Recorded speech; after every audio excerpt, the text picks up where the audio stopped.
सच्चिदानन्दरूपाय विश्वोपत्यादिहेतवे तापत्रयविनाशाय श्रीकृष्णाय वयं नमः।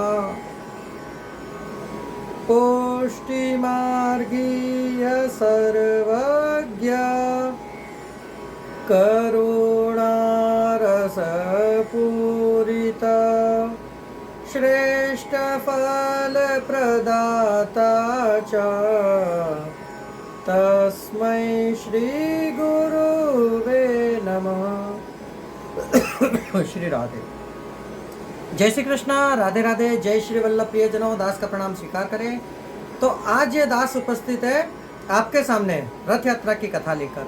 तो सबसे पहले आज के इस पावन पर्व यानी रथ यात्रा की हमारी ओर से आप सभी को खूब खूब मंगलमय बधाई और ढेरों शुभकामनाएं। तो प्रियजनों, क्यों होती है रथ यात्रा, इसका कारण क्या, और ये पुष्टि मार्ग में कैसे मनाई जाने लगी। तो आज आषाढ़ सुद बीज यानी कि द्योज दूज तिथि।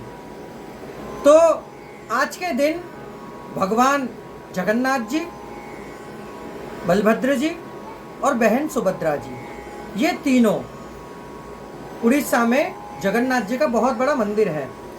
तो वहाँ राज्य भ्रमण करने के लिए आप पधारे थे। राज्य में अपने वासियों को, जो देशवासी थे, उन सबको दर्शन देने के लिए आप तीनों रथ के अंदर पधारे और सारे राज्य में आपने परिक्रमा करी। उसी अवसर पर एक समय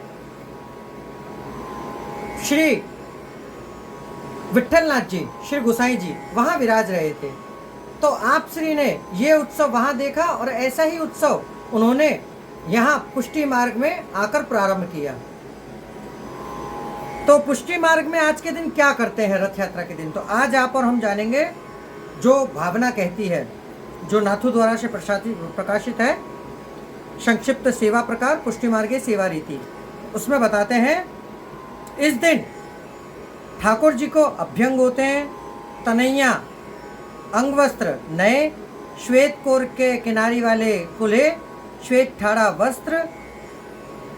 वस्त्र लाल, श्रृंगार भारी होते हैं, दुहेरा। श्री गोपी वल्लभ भोग में सखड़ी में सेव, अनसखड़ी में कोई नई सामग्री।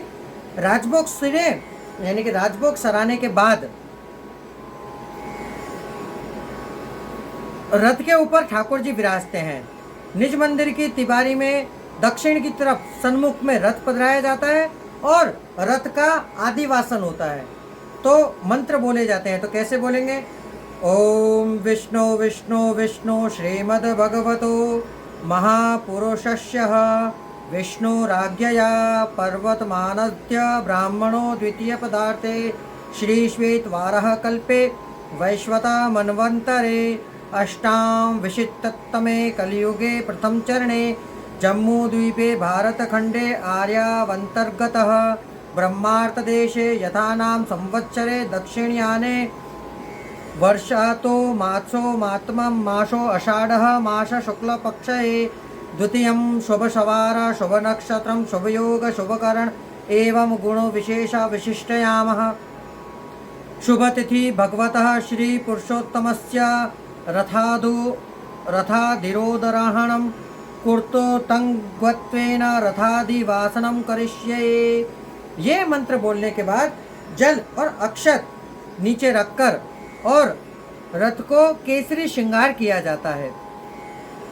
जब श्रृंगार हो तब घंटनाद, झालर बजती हैं और एक भोग, जो ठाकुर जी को 4 भोग आते हैं रथ यात्रा के दिन। तो जैसे हम दक्षिण की तरफ मुख रख के ठाकुर जी के दर्शन खोलेंगे तो प्रथम जो भोग है, जिसमें आम्र यानी कि कैरी, मूंग यानी कि मूंग को एक दिन पहले भिगो दो, दूसरे दिन उसको बांधकर और दबा कर रख दो जिससे उसमें कोमड़ी फूट जाए।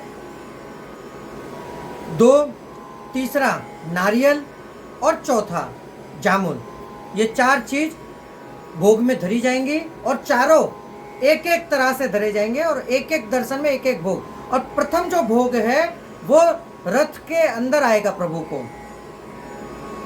फिर धूप दीप शंखोदक होंगे, तुलसी दल समर्पे जाएंगे। फिर अब अनसकड़ी में तो ठाकुर जी को क्या धरा जाएगा, तो सेव के लड्डू, बूंदी, दही, अंकुरी, पना, आंबा वगैरह ये सब भोग में आते हैं।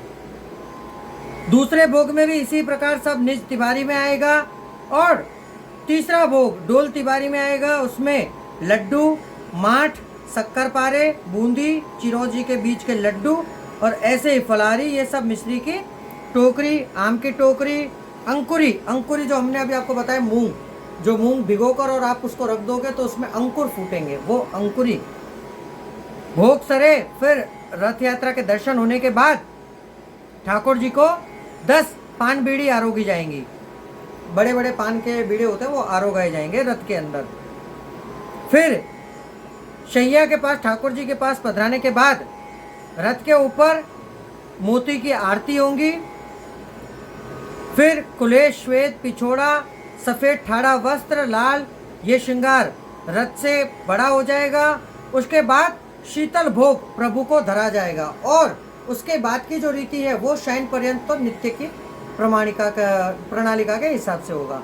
तो प्रियजनों, ये थी रथ यात्रा की कथा। कैसी लगी आप हमें कमेंट बॉक्स में अवश्य बताइएगा। अब दास को आज्ञा दीजिए। जय श्री कृष्णा, राधे राधे, जय श्री वल्लभ। और दास आपसे विनंती करना चाहेगा कि हमारे सब्सक्राइबर रुक चुके हैं, तो प्रियजनों इसे शेयर करिए जिससे और लोग भी इसका लाभ प्राप्त कर सके। अब आज्ञा दीजिए। छोड़ के झमेले सब हो रट राधे राधे राधे राधे रट रे।